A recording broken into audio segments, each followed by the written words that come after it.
trying to get my Osage bow project done. I have yet to make an Osage bow of hunting weight. You know, I wanted to go hunting, but I don't have a bow to hunt with. I mean, of course I could have took my compound, but my brother wasn't hunting, so there was nobody to go hunting with. Anyway, we're gonna save up and go hunting this weekend. Today, I need to get to work on a bow. So here we are with my Osage orange stave. So this is the section I worked on yesterday. I've chased a growth ring. So you see the growth rings here in the wood. The end of the wood has big, nice, defined growth rings. On the very surface, the growth rings get very small. Makes it hard to chase a growth ring when they're that tiny. I wish they were big, thick growth rings like this, but that's not a luxury I have. So I chased a very thin growth ring. I did a pretty good job. I think we got this side really clean all the way down. I only made one little mistake. See here, I broke through my growth ring. This is almost gonna be the start of the handle, so I don't think it'll be a big deal. So this is how you start, and I'm gonna show you how I got to that other side over there. So this is what it looks like. You start with an Osage stave that I've split out. This is probably 1/5 of this roundness of a tree. That's about the size of your leg. It's about like that, you know. It's pretty big. But this is what we start with. The bark of the outside of the tree. Then you have the pithy white wood. That's growth wood. It's soft. We need to get rid of that, okay? We got rid of that on the far end. We want to get down to the to the yellow wood.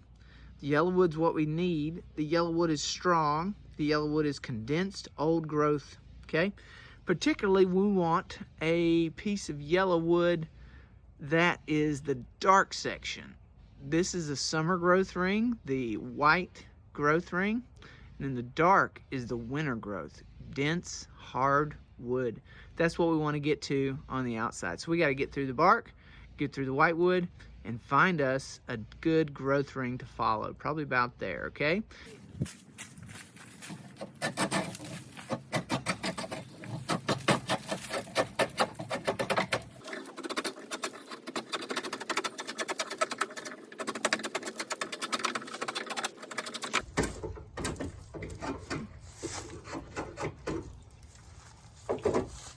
So as we come out, the bark is brown, the underwood is white. You see that?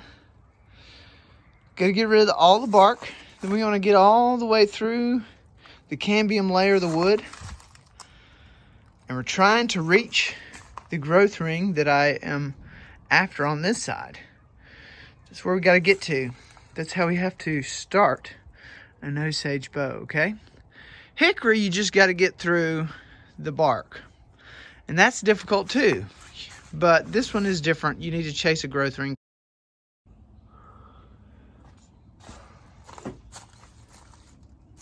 So I want to start up here, finding the dense, dark growth ring that I was following on this half of the bow.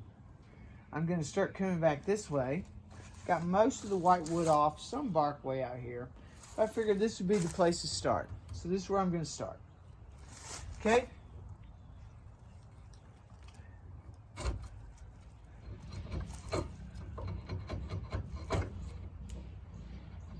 There's really no way to get good at this. You just got to do it. But it's a slow and tedious process. You got to pay a lot of attention. I think if you break through, it's not the end of the world, but it's definitely not something you should do very often and expect your bow to come out perfectly. So basically you pay close attention to the color and the change in the grain of the wood.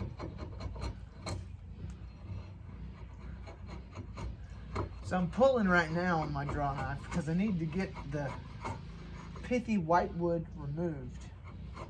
But when I get down to the growth ring that I want, I'll probably do a lot more scraping actually.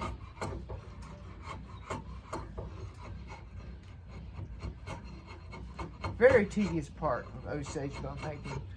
Other woods that you're supposed to follow growth rings that I know of are if you're trying to do a locust bow, they have dense winter growth rings combined with pithy, soft summer growth rings. Also, I think walnut and elm are supposed to chase a growth ring. Okay? Getting close to my growth ring here now. You can see that it changed colors when I get through the pithy outer wood. So I see the change in the grain here from the old yesterday's work. I'm going to try to drag that right there. So I'm holding the draw knife upright. I'm watching the change in the wood density. Sometimes this works like magic, sometimes it's very difficult. Right there, I'll have to show you that. This is the growth ring that I'm following. This is my mess up. I got through the growth ring. You can see how that is white softwood. And here, I'm continuing the growth ring and I'm dragging it. When I'm dragging with that draw knife, this little line here is what I'm dragging off. Pulling it back. Every time I drag with my draw knife, it pulls that back. Okay, so that's what I'm doing. So I continued this process to the end of this limb. This is a tedious and time-consuming process, but it has to be done right because this supplies tensile strength to the back of your bow, chasing a growth ring. There was quite a few knots on this side. It made it very difficult, and I did violate the growth ring in a few places, so I will rawhide back this whole bow before I bend it too deeply. You get better at this by doing it multiple times. If you guys have any questions, please ask them in the comments. I can fill you in, or give me ideas for new videos. Thank you.